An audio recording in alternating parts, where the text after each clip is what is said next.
O Legado de Pitágoras. Versão brasileira, Som de Veracruz Studios. Distribuição Sinapse. Larsa, uma cidade ao sul do Iraque, um dia foi um lar de civilização mesopotâmica em desenvolvimento. Em 1923, vários tabletes de argila datados da era babilônica foram encontrados aqui.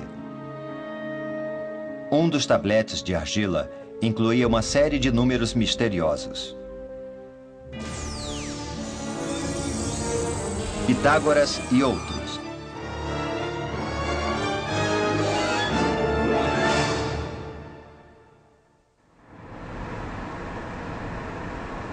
Nossa busca por esse tablete de argila nos trouxe a Manhattan, no coração da cidade de Nova York.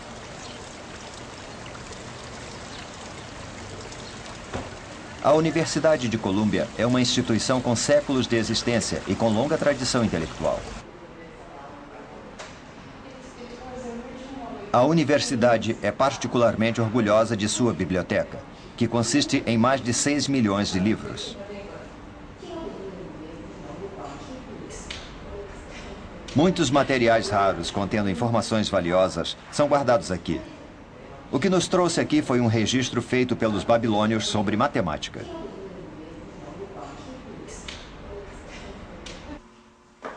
Ele é chamado de Plimpton 322, por causa de George Plimpton, que um dia foi dono de uma coleção de itens raros. Raramente o público pode ver, mas foi aberta uma exceção para nós.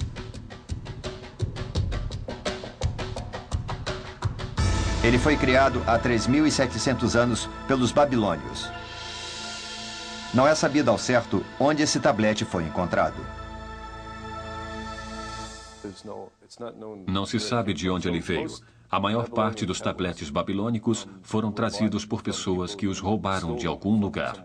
Não se sabe de onde veio o Plimpton 322. É de algum lugar ao sul do Iraque. Mas, mais que isso, não se sabe.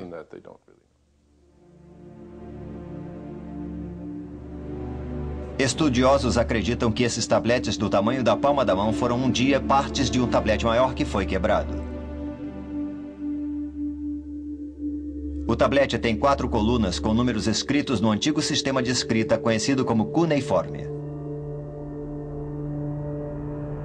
Quando essa pedra foi encontrada, estudiosos acharam que podia ser uma pedra mantida por um mercador.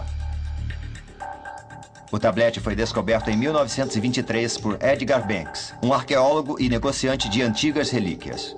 Foram necessárias 2 décadas para que finalmente se entendesse seu conteúdo. Que segredos guardam esses números?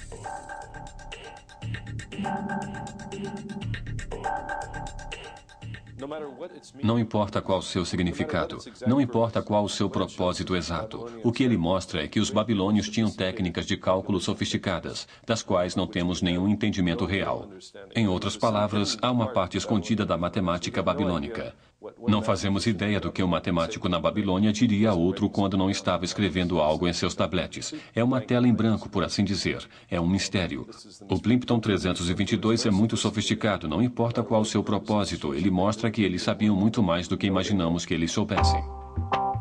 Foram Otto Nussbauer e seu aluno, Abraham Sachs, que interpretaram a ordem e o significado desses números.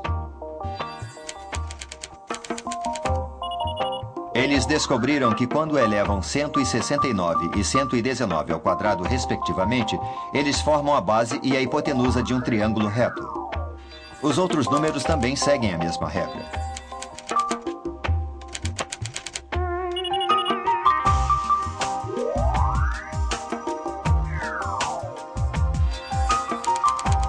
No Plimpton 322 estão escritos os comprimentos dos catetos de 15 diferentes triângulos retângulos.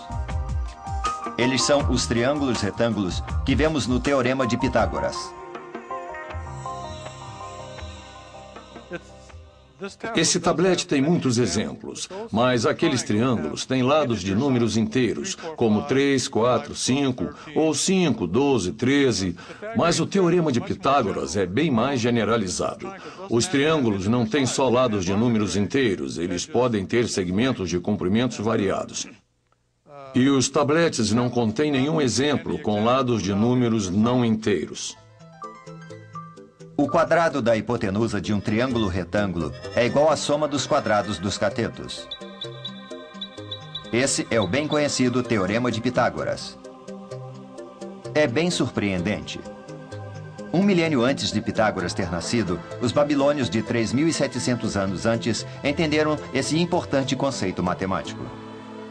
Por que então nos referimos a ele como Teorema de Pitágoras? Ninguém sabe quem provou o teorema primeiro. Geralmente se considera que Pitágoras fez a primeira prova, apesar de não haver como confirmarmos isso. Mas se tornou uma tradição chamar de Teorema de Pitágoras. Ninguém mais pode reivindicar a prova, apesar do teorema ser conhecido, em casos especiais, em muitas civilizações além da grega. Ele era conhecido na Babilônia, na Índia e na China. E todas essas civilizações tiveram suas próprias provas. Algumas delas podem ter precedido a de Pitágoras, mas ninguém sabe ao certo. O filósofo e matemático grego Pitágoras foi um homem famoso há 2.600 anos. Ele acreditava que tudo era composto por números. Ele passou 20 anos no Egito pesquisando essa ideia através dos estudos de geometria e de astronomia. Depois de voltar à Grécia, ele ensinou aritmética, geometria, música e astronomia, entre outras matérias. A sociedade pitagórica acreditava que um novo teorema como esse, capaz de desvendar propriedades ocultas da natureza, fosse uma revelação divina. Pitágoras tentou entender a harmonia de seu mundo através da matemática. Aqueles que entravam para o círculo fechado da sociedade pitagórica viviam juntos em sua escola, não tendo posses pessoais. Eles viviam uma vida simples, prestando atenção somente aos estudos. O ensinamento de Pitágoras era envolto em um véu de mistério, conhecido apenas por lendas. Eles viviam em uma comunidade. Muitos descobriram novos conhecimentos, apresentando-os em nome de Pitágoras. Eles só se interessavam em buscar a verdade. Para eles, a matemática era como uma religião que esclarecia a mente. Eles conheceram muitas características especiais dos números que estudavam. A sociedade pitagórica dividia os números em pares e ímpares, se referindo aos ímpares como masculinos e pares como femininos. Eles desenvolveram figuras para expressar números e as relações entre eles. Através de meticulosas buscas, eles descobriram pela primeira vez o chamado número perfeito. Um número perfeito é um número natural em que a soma de seus divisores, excluindo o mesmo, é igual ao próprio número. Eles acreditavam que o número perfeito fosse a chave para a ordem básica do universo. Séculos depois, Santo Agostinho diria que os céus e a terra levaram 6 dias para serem criados, porque 6 é um número perfeito. A sociedade pitagórica achava que os elementos não eram a base do mundo, mas a relação entre esses elementos formavam a base de todo o mundo. Eles acreditavam que a harmonia era muito importante. Pitágoras foi um dos primeiros a usar termos como harmonia e cosmos. Ele também deu nome à filosofia. Ele disse que a relação entre os elementos era feita na harmonia e que ela regia os números e a música. Ele via uma relação entre todos eles. Ele achava que os números expressavam a harmonia e, subsequentemente, explicavam todas as coisas. As histórias sobre Pitágoras são quase míticas, cobertas por mistérios ao longo do tempo. Ele olhava o padrão do piso de mármore no templo e descobria a profunda ordem dos triângulos retângulos. É o Teorema de Pitágoras que diz que o quadrado da hipotenusa de um triângulo retângulo é igual à soma dos quadrados dos catetos.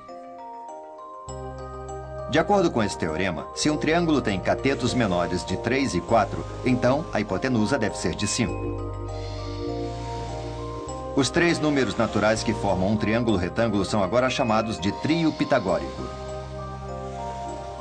De acordo com a lenda, Pitágoras fez uma oferta de 100 cabeças de gado aos deuses depois que fez essa descoberta. Seu teorema era lindo e perfeito.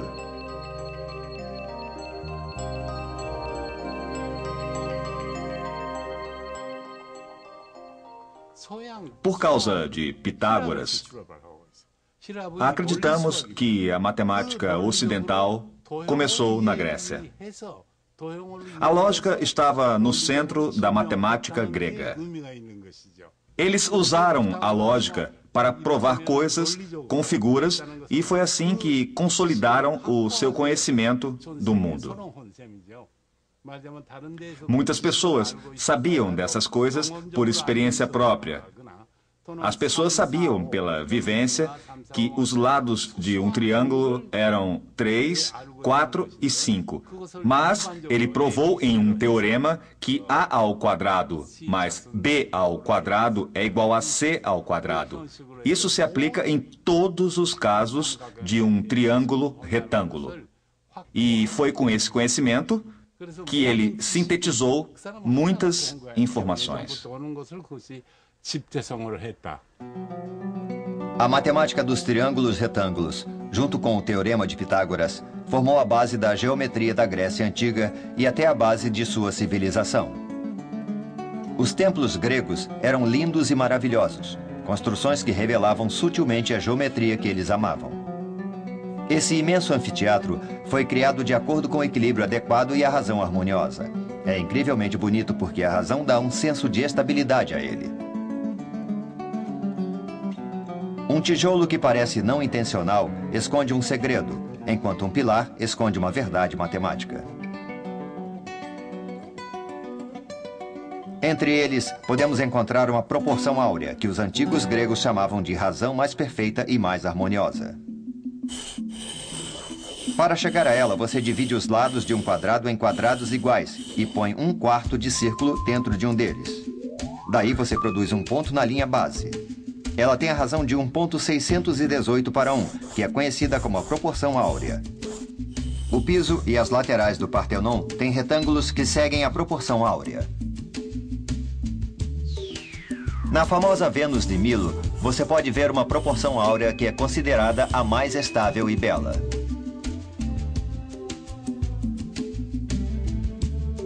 A Sociedade Pitagórica encontrou essa proporção áurea em seu próprio símbolo, o pentagrama. As linhas diagonais de um pentágono formam uma estrela com outro pentágono dentro dela. Todas as linhas na estrela seguem a proporção áurea.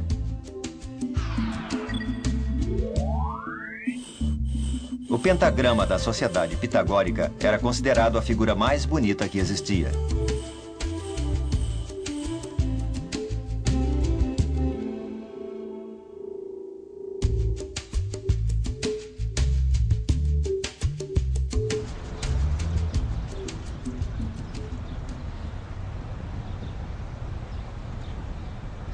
O teorema de Pitágoras esteve oculto na lenda, mas ficou finalmente conhecido no mundo 3 séculos depois da morte de Pitágoras na Alexandria, no Egito.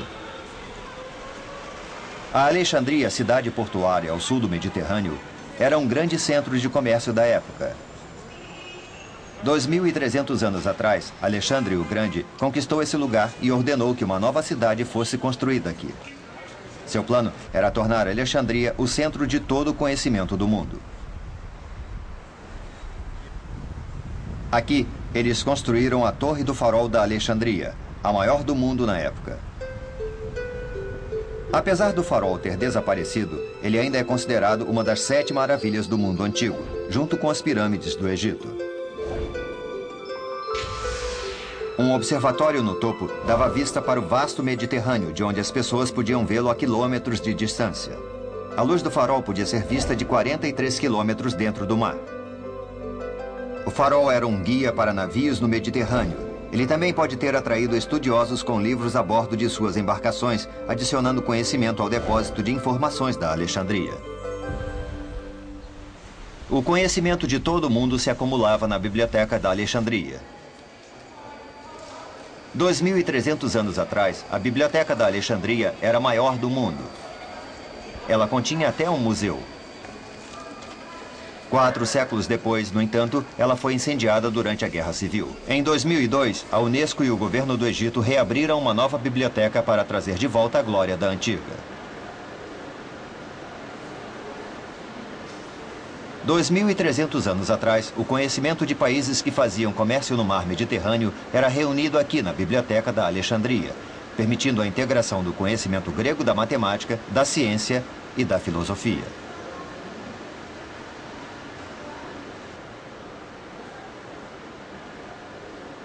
A antiga biblioteca era o coração da cidade portuária da Alexandria.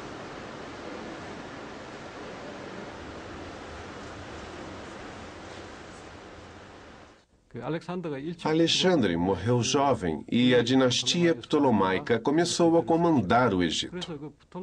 Esses governantes macedônios do Egito ordenaram a reunião de toda a preciosa informação do mundo para ser guardada na biblioteca da Alexandria.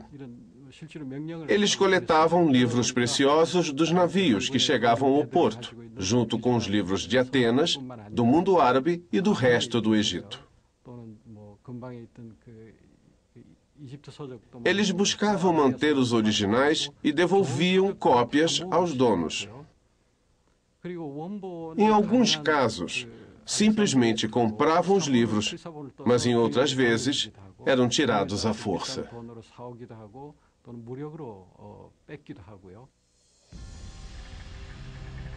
Produzimos uma imagem por computação gráfica de como a biblioteca deveria ser há 2.300 anos.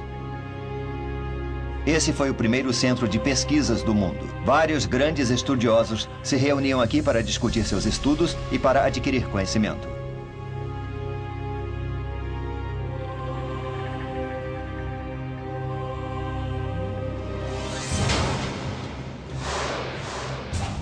Nos depósitos, rolos de papiros egípcios eram mantidos. Na época, dizem que havia entre 200 e 500 mil rolos de papiro mantidos lá. Em tal escala, podia ser verdade que todo o conhecimento do mundo na época estivesse guardado lá. Um dos estudiosos renomados que vinha aqui era Euclides, uma figura importante no desenvolvimento da geometria.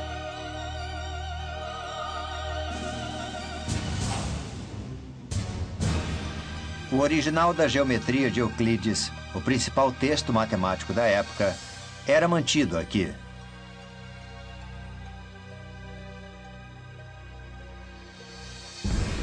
Durante algum tempo, esse foi o segundo livro mais lido depois da Bíblia. Euclides tinha conseguido com esse livro uma síntese de todo o conhecimento matemático dos antigos gregos.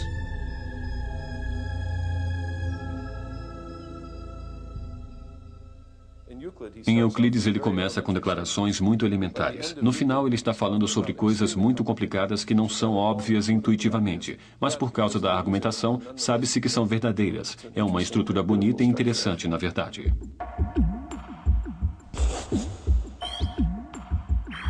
A primeira demonstração usando figuras na geometria de Euclides é o Teorema de Pitágoras, usando um esquadro de carpintaria.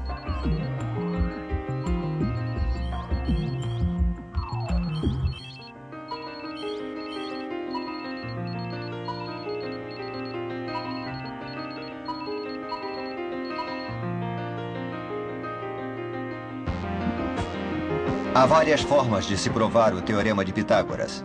Uma delas é usando a razão de dois triângulos semelhantes. O método algébrico é a segunda. A terceira é o método geométrico, a comparação dos tamanhos. Nos últimos 2 milênios, houve mais de 300 demonstrações do Teorema de Pitágoras. Não foram só matemáticos que provaram o teorema.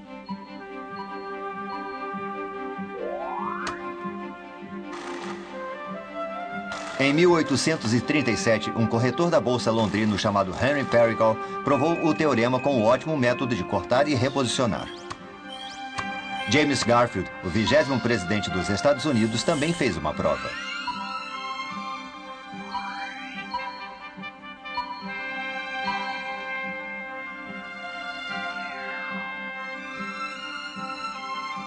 Por que tantas pessoas nos últimos milhares de anos provaram esse teorema de tantas maneiras diferentes?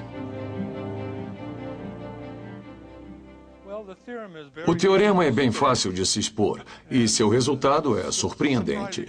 O fato de, em qualquer triângulo retângulo, a soma dos quadrados dos catetos ser igual ao quadrado da hipotenusa. Então, por ser tão simples de se entender, não é surpresa que muitas pessoas queiram saber como prová-lo.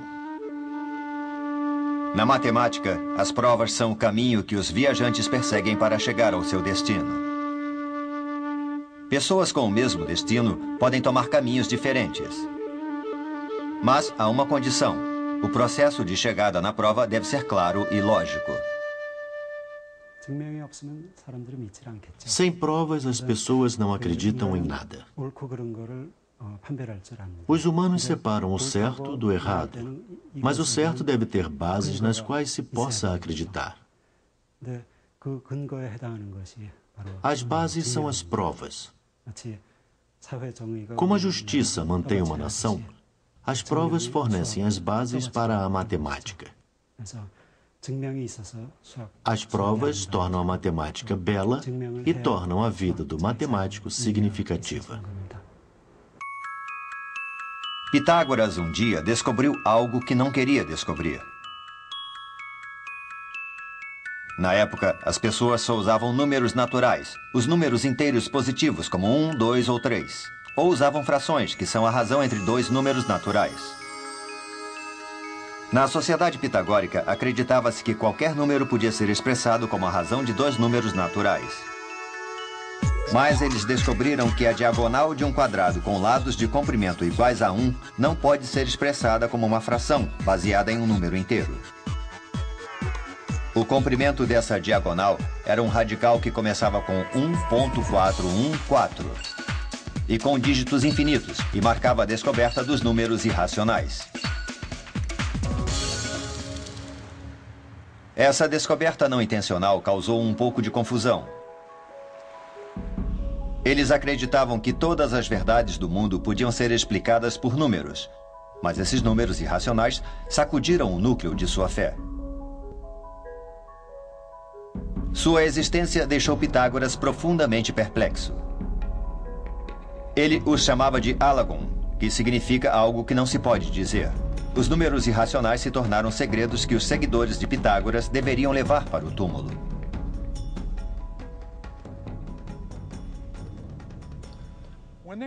Quando descobriram que a diagonal de um quadrado unitário, de 1 por 1, não era a razão de dois números inteiros, eles ficaram chocados e não queriam destruir sua teoria de que tudo dependia de números inteiros.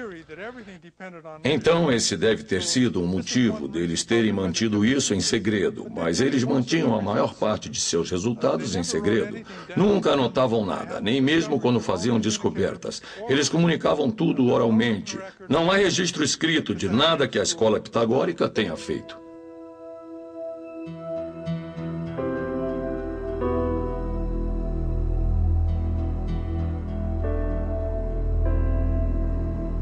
Mas nenhum segredo pode ser mantido para sempre.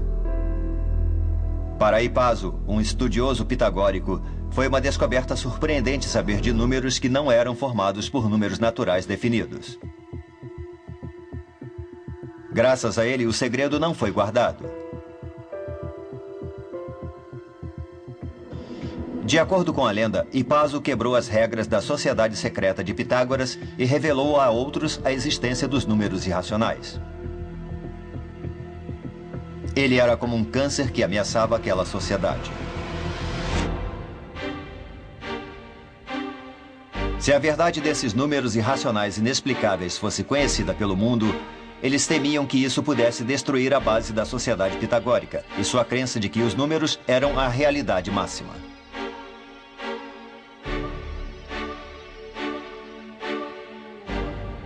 Os confusos alunos de Pitágoras finalmente chegaram a uma decisão difícil.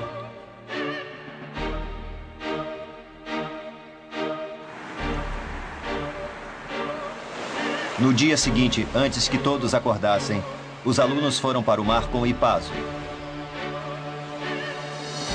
A sociedade descobriu os números irracionais, mas manteve o conceito em segredo. Esses não eram meros números, mas um novo e infinito mundo matemático que ameaçava seu mundo. e Paso foi sacrificado no mar Mediterrâneo.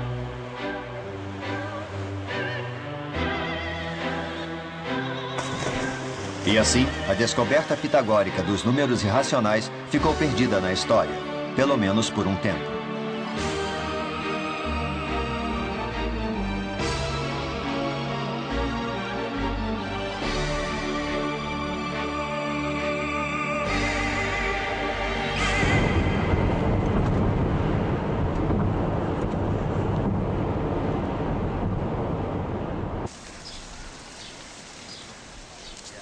Há quanto tempo as pessoas souberam da existência dos números irracionais que não podiam ser expressados por números naturais?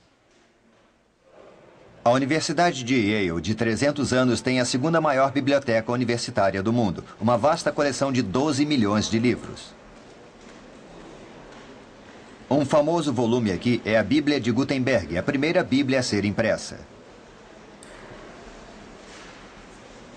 Nessa biblioteca, onde se pode ver livros raros do mundo e outros materiais anteriores a eles, é possível encontrar algo que conta a história da matemática.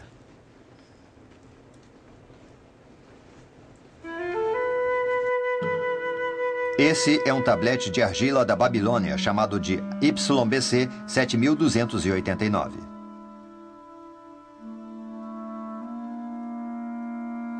O professor Christopher Ananostakis estuda a antiga matemática através dos tabletes de argila babilônicos. Surpreendentemente, os números cuneiformes e desenhos do tablete de argila são sobre um triângulo retângulo.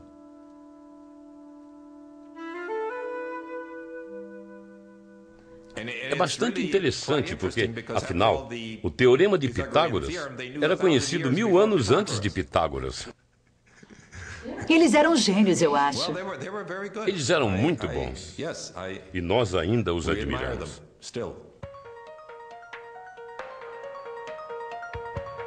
Há 3.700 anos, os babilônios não usavam um sistema decimal baseado no 10, mas um sistema sexagesimal, baseado no 60. Se você decifrar os números desse tablete, vai ver 1, 24, 51 e 10.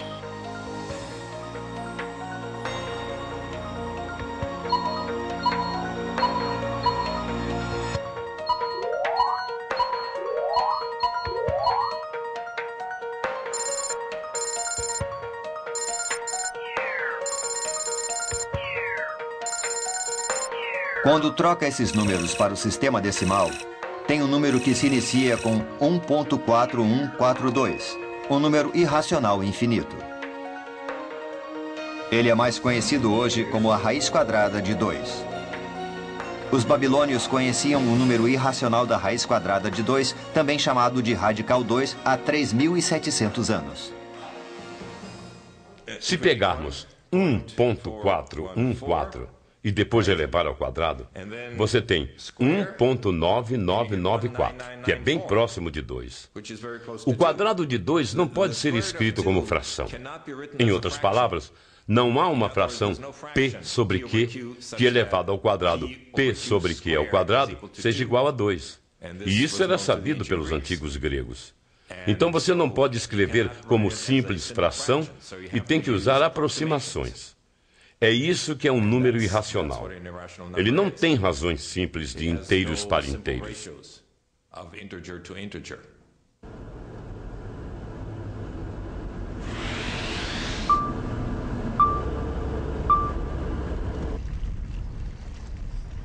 O desafio humano de buscar o final dos números irracionais infinitamente longos começou tempos atrás.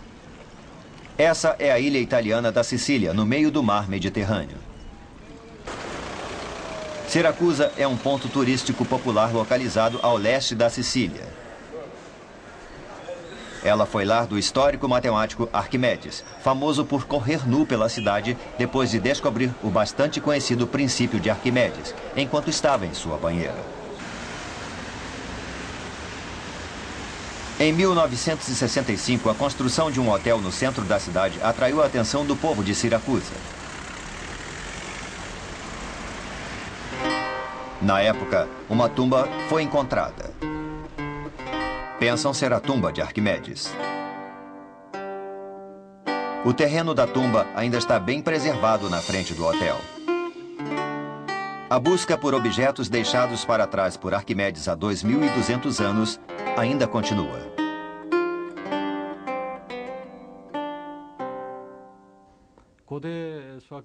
Há muitos matemáticos famosos de tempos antigos, mas Arquimedes era particularmente conhecido por aplicar a matemática ao mundo real. Sua filosofia do conhecimento prático foi levada para outras gerações, incluindo grandes pensadores como Leonardo da Vinci e Isaac Newton. Eles entenderam os elementos e o espírito da matemática.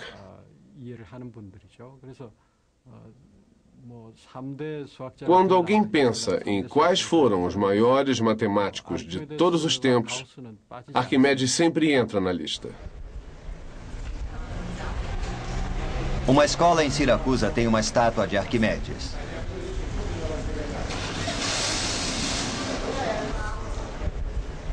Ele foi um grande técnico que descobriu o princípio da alavanca.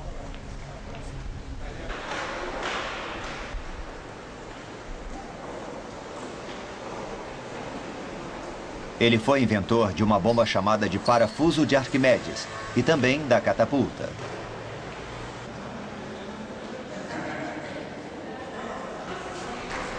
A motivação por trás dessas criações era seu interesse na matemática. Quando Siracusa estava sob o domínio das tropas romanas, ele demonstrou seu talento como inventor.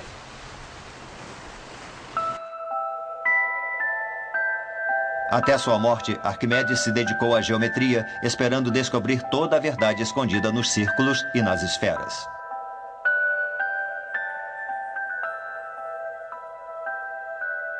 Onde quer que fosse, ele tentava levar seus estudos adiante, mesmo desenhando figuras no chão.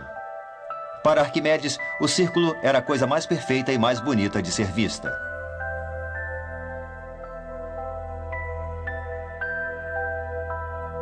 Achava-se que as características da esfera, pensadas como um círculo tridimensional, trariam um entendimento total do Sol e da Lua. Para Arquimedes, o círculo e a esfera eram as chaves que escondiam um mundo de mistério.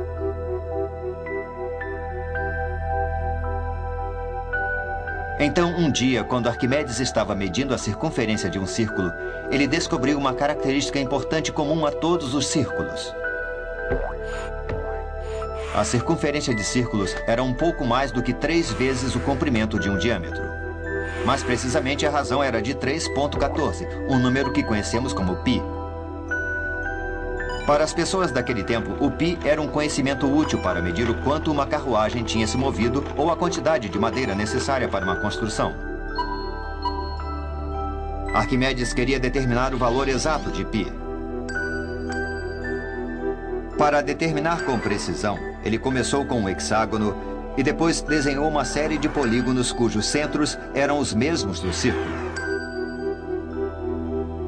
Quando chegou aos polígonos com 96 lados, ele descobriu que π era mais do que 3,14 e menos que 3,142, porque o círculo era maior que o perímetro do polígono inscrito dentro dele, mas era menor que o perímetro do polígono ao redor do círculo.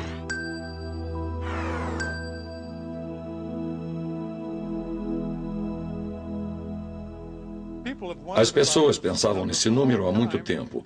Essa razão é um pouco mais que 3. 3,14, 15 e daí por diante. E é natural que as pessoas digam, que número é esse? Os pitagóricos queriam saber, esse é um número racional? Não é um número racional, mas não é fácil provar que não é um número racional. Arquimedes realmente deu uma contribuição muito importante para a matemática quando mostrou que esse número π também ocorre quando você calcula a área de um disco circular.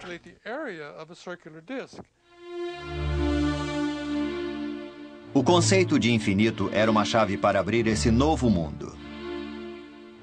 E o primeiro caminho para esse mundo foi encontrado no triângulo retângulo. Durante milhares de anos, o teorema de Pitágoras foi considerado uma verdade imutável. A diferença mais importante entre a matemática grega e a matemática anterior era a ideia de que você tem que provar os teoremas. E a ideia de que, se começar com algumas suposições, que são chamadas de axiomas, então, apenas usando a lógica e as regras básicas da matemática, você cria mais e mais teoremas. Essa, eu acho, é a grande invenção grega. O Teorema de Pitágoras, uma característica fundamental dos triângulos retângulos, se tornou base para a medição. Através de um processo chamado de triangulação, que usa razões de triângulos semelhantes, pode-se medir as alturas de montanhas ou navios.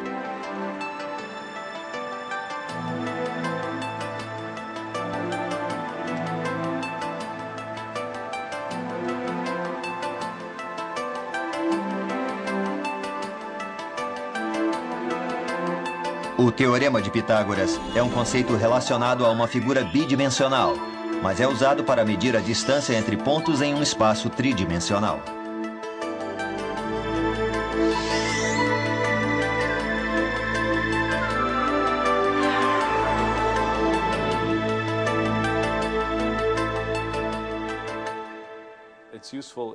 É útil na matemática moderna. É a base de quase todos os cálculos na geometria de natureza prática. Então, na moderna matemática, nós coordenamos sistemas. Temos um eixo X vindo por aqui e um eixo Y indo por aqui. E você tem que saber qual a distância entre dois pontos. E para calcular essa distância, você tem que saber o Teorema de Pitágoras. Esse é o cálculo básico em toda a geometria na computação gráfica. Assim que você começa a criar programas e fazer gráficos, você tem que usar o teorema. Então, é a base da qual depende toda a geometria analítica.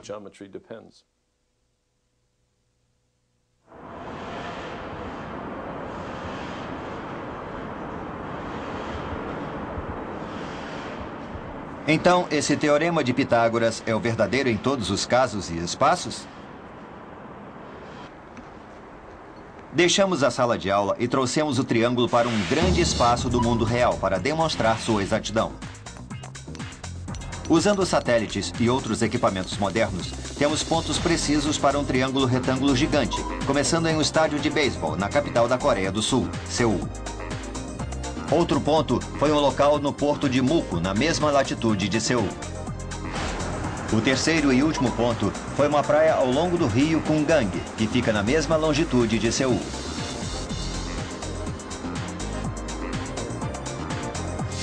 Começando no estádio de beisebol em Seul, criamos um imenso triângulo retângulo.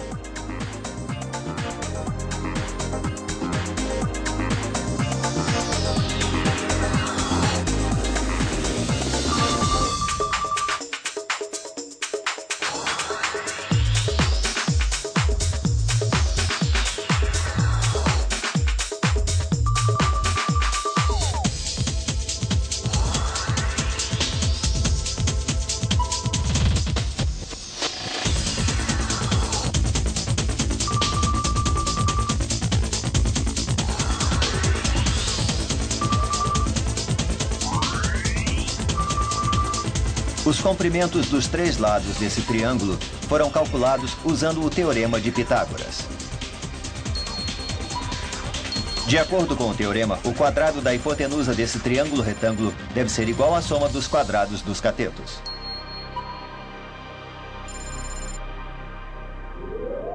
Mas acabamos tendo um resultado diferente. Nosso triângulo retângulo gigantesco não seguiu o que o Teorema de Pitágoras previu. Isso significa que o Teorema de Pitágoras está errado? Os resultados nos deixam procurando por respostas.